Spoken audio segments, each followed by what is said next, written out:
Hello people, another great video tutorial. I wanted to unleash how to simulate a realistic sky in Blender for Artists program,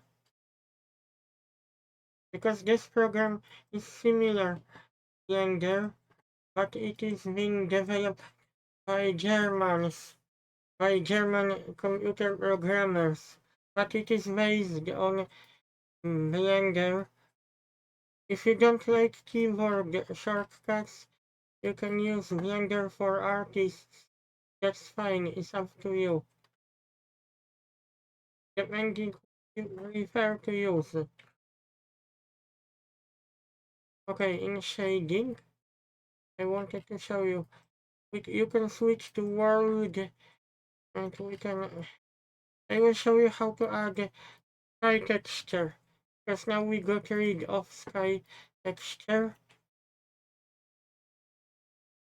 Add texture, sky texture. We have Nishita, this and this. I will show you what's the difference. Now Nishita, you can see sky and you can see the sun.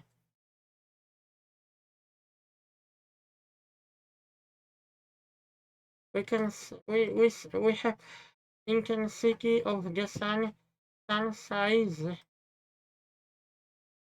but this option probably does nothing. Sun rotation.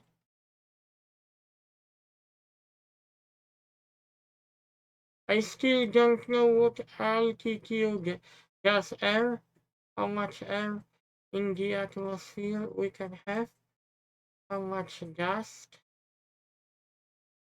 This actually, I should turn this off.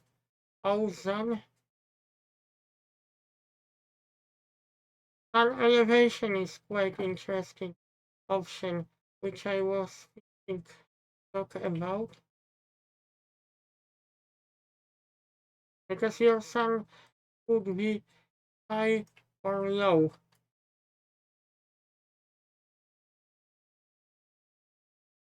They can have dark, dusk, sun intensity.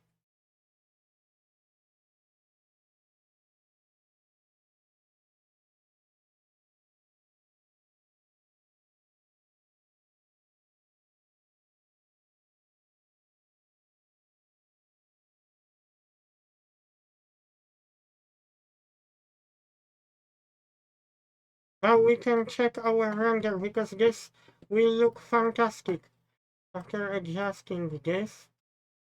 Oh, they also fixed one of the errors. When we are in viewport shading second, in the past, graphics card was blocking possibility to save in secondary viewport shading. The Blender developers they fixed that, and this error no longer comes up. Okay, main. Oh, this is wonderful, fantastic.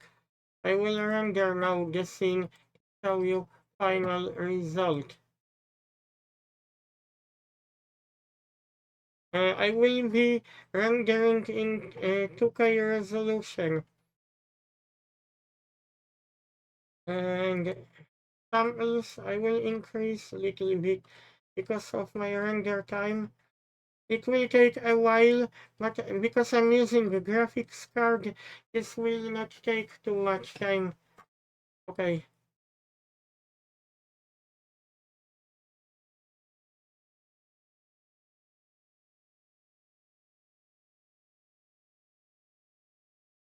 Oh, wonderful. Amazing. Amazing.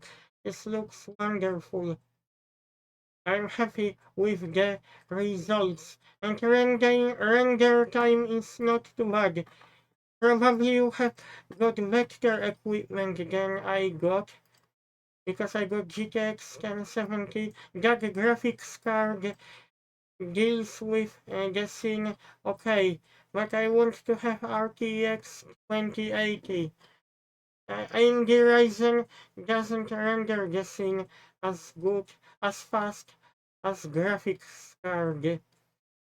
It depends what settings of render cycles do you have, and if you have got proper settings, it shouldn't take too long a time. Now the scene has been rendered, but I will show you something else. Consider viewport bounces or render bounces. It will take a little bit slower. It will take longer time to render. But you will see brighter, you will see corners will be brighter, and inside the building it will be much brighter. We see softer shadows, people. I forgotten to mention in previous video tutorial about ambient occlusion, but okay people, I hope you like my video tutorial about how to use sky texture in Cycles render.